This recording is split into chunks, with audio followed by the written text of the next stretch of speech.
Saudamos a todos com a paz do Senhor. Sejam mais uma vez bem-vindos ao seu canal de leitura diária da lição da Escola Bíblica Dominical, canal José Carlos Maciel, para mais a leitura diária da lição 3 do primeiro trimestre de 2025, a lição 3 que tem o tema A Encarnação do Verbo, que o Verbo encarnou, e o Verbo é quem? Jesus Cristo. Primeiro trimestre de 2025, como você já sabe, tem o tema Em Defesa da Fé Cristã, combatendo as antigas heresias que se apresentam com a nova aparência, né? Porque as heresias são antigas, mas agora elas estão com a nova aparência. Quero aqui agradecer a Deus por essa rica oportunidade que Ele está me concedendo de gravar mais um vídeo para o canal. Quero agradecer a todos vocês que estão inscritos aqui no canal José Carlos Marcelo. Você muito obrigado. Para mim é um prazer ter todos vocês aqui junto comigo. Quero também agradecer a você que se inscreveu recentemente no canal. Você muito obrigado. Curta nossos vídeos, comente e, se for possível, compartilhe nossos vídeos com a sua escola bíblica dominical. Quero também agradecer a você que ainda não é inscrito no canal, mas tenha assistido nosso vídeo. Se for possível, se inscreva para nos ajudar. Se inscreva para que esse canal em 2025 possa crescer um pouco mais. Amém?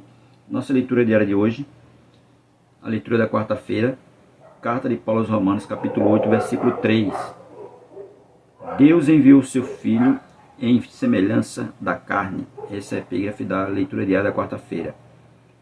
Carta de Paulo aos Romanos, capítulo 8, o versículo é 3, mas vamos começar a partir do versículo 1.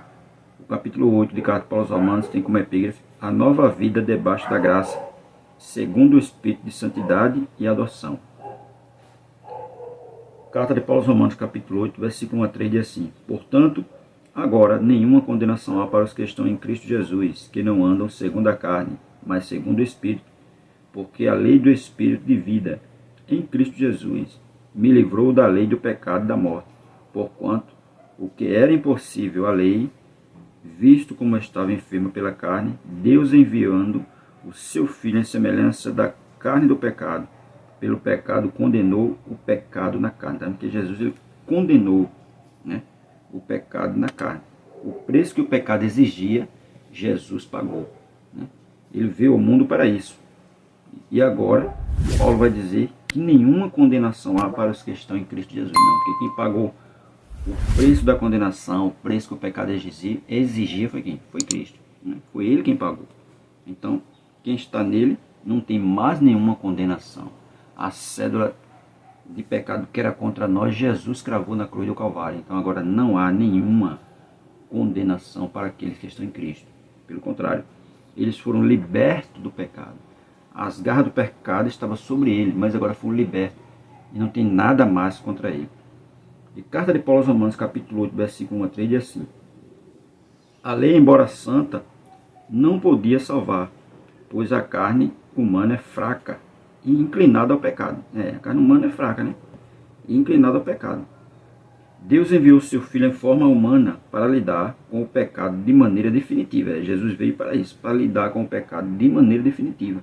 Ele andou no mundo, viu várias coisas, né? Foi tentado, como todos nós somos, mas não pecou. Pelo contrário, Jesus condenou o pecado. Ele não se deixou levar pelas coisas do mundo que ele viu, por onde ele andou. Ele viu várias coisas, mas não se deixou levar por isso. Ele tinha uma missão: condenar o pecado, e foi o que ele fez. Jesus não apenas pagou a dívida, mas condenou o pecado, removendo seu domínio sobre os que estão nele. Quem está em Cristo, ele não é mais dominado pelo pecado. Ele era antes. Antes, ele estava ali dominado pelo pecado, subjugado ao pecado, fazendo as coisas que o pecado pedia para ele fazer. Mas agora em Cristo ele está o quê? Liberto.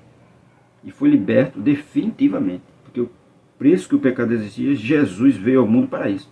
Para pagar o preço de maneira definitiva. E ele agora está o quê? Em Cristo. E quem está em Cristo, nova criatura é. As coisas velhas já passaram, isso que tudo se fez novo. Aceitou a Cristo, ele é automaticamente liberto do pecado. O preço que o pecado exigia sobre ele é pago. E ele agora não tem mais nenhuma condenação sobre ele. O pecado agora não está mais subjugando ele. Ele agora está sob o domínio de quem? De Cristo. Ele agora é servo de Cristo. E é Cristo, né? E ele agora vai seguir as ordenanças e os mandamentos de Cristo. Antes ele seguia os preceitos do pecado. Agora não. Ele agora vai ser, né, direcionado, guiado por Cristo. Então, o pecado agora não tem mais nenhum domínio sobre ele. Por isso que Paulo deixa bem claro. Portanto, agora nenhuma condenação há para os que estão em Cristo Jesus. Antigamente tinha, mas agora não tem mais. Porque Cristo pagou. É como se fosse um mercado de escravos. O escravo estava ali sendo vendido, né? Alguém vai lá e paga um preço por ele. Da mesma forma Cristo fez. O ser humano estava aprisionado pelo pecado. E Jesus foi lá e pagou o preço por ele. Então agora nenhuma condenação há mais. O preço que era sobre ele, quem pagou foi quem? Jesus. E ele veio em forma de homem. Passou por toda a dificuldade que o ser humano passa aqui na terra. Mas venceu. Venceu e nos libertou das garras do pecado. Por isso agora não há nenhuma condenação mais. Nenhuma condenação mais para nós. Amém?